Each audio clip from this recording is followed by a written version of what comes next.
کیا آپ نے کبھی سوچا ہے کہ قیامت کے دن سب سے پہلے آپ سے کس چیز کا حساب لیا جائے گا؟ وہ لمحہ جب آپ اللہ کے سامنے کھڑے ہوں گے، نہ کوئی دوست ہوگا، نہ کوئی رشتہ دار، صرف آپ ہوں گے اور آپ کے اعمال۔ آج کی یہ ویڈیو آپ کو اس حقیقت کے قریب لے جائے گی، آخر تک ضرور دیکھیں۔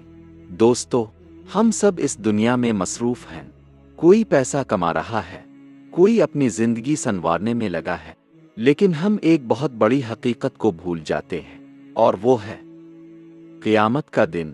وہ دن جب ہر انسان کو اپنے ہر عمل کا حساب دینا ہوگا۔ سوچئے، اگر آج ہمیں اللہ کے سامنے پیش ہونا پڑ جائے تو کیا ہم تیار ہیں؟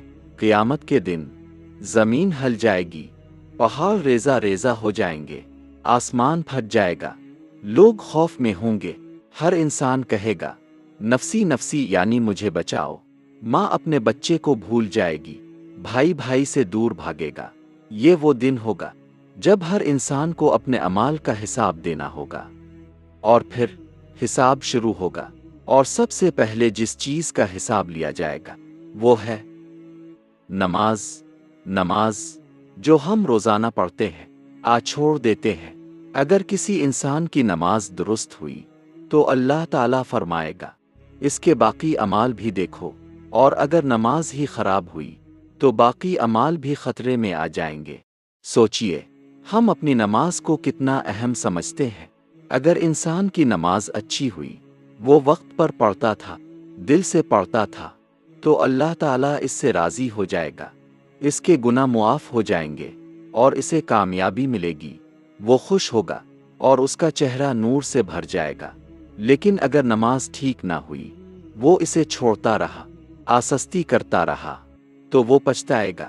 وہ کہے گا کاش میں نماز پڑھتا، لیکن اس وقت واپس آنے کا کوئی موقع نہیں ہوگا۔ یہی وہ لمحہ ہوگا جب انسان اپنی سب سے بڑی غلطی کو سمجھے گا۔ دوستو، ہم سب کو ایک دن اس مرحلے سے گزرنا ہے۔ ہم جتنا بھی دنیا میں مصروف ہو جائیں، قیامت کا دن ضرور آئے گا۔ سوچئے، ہماری نماز کیسی ہے؟ کیا ہم اس حساب کے لیے تیار ہیں؟ لیکن دوستو، ابھی بھی وقت ہے۔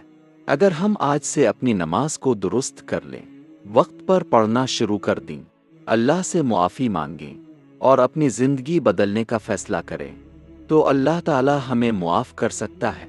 وہ بہت مہربان ہے۔ آج ہی فیصلہ کریں، اپنی نماز کو اپنی زندگی کا حصہ بنائیں، کیونکہ ہمیں نہیں معلوم کہ ہماری موت کب آ جائے۔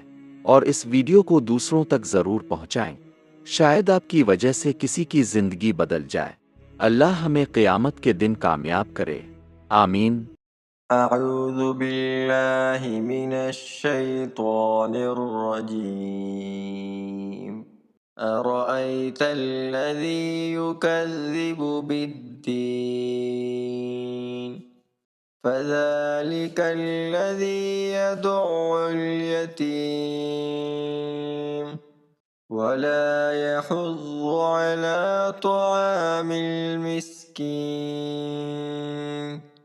فويل للمصلين